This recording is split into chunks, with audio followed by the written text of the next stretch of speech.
Levi, a software engineer by day, found solace in nature.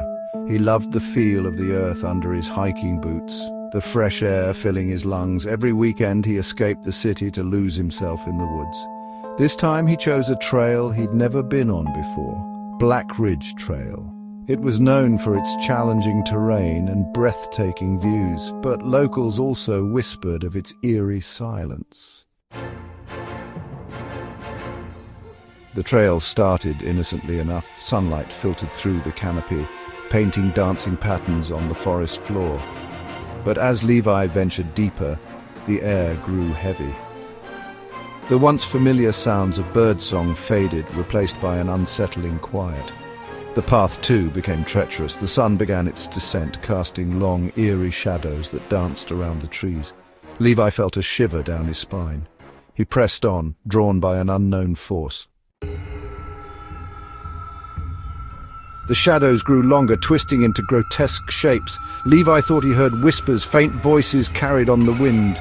He stopped, holding his breath, trying to discern the source, but the only sound was his own heartbeat pounding in his ears. He quickened his pace, wanting nothing more than to escape the oppressive atmosphere.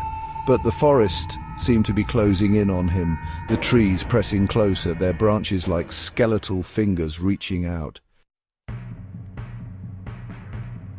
Suddenly the trail opened into a clearing. A weathered stone altar stood in the center, shrouded in an unnatural mist. Levi froze, his blood turning to ice. Two glowing eyes pierced the mist, sending a jolt of primal fear through him.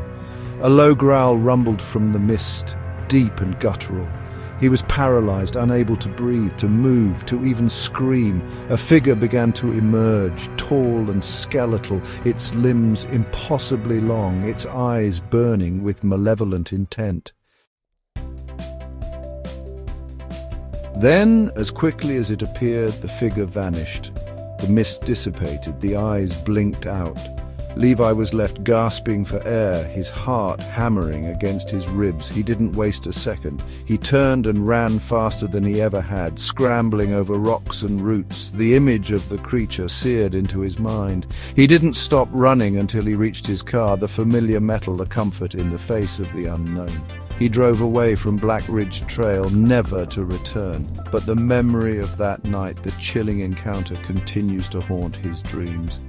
A constant reminder of the darkness that lurks just beyond the familiar,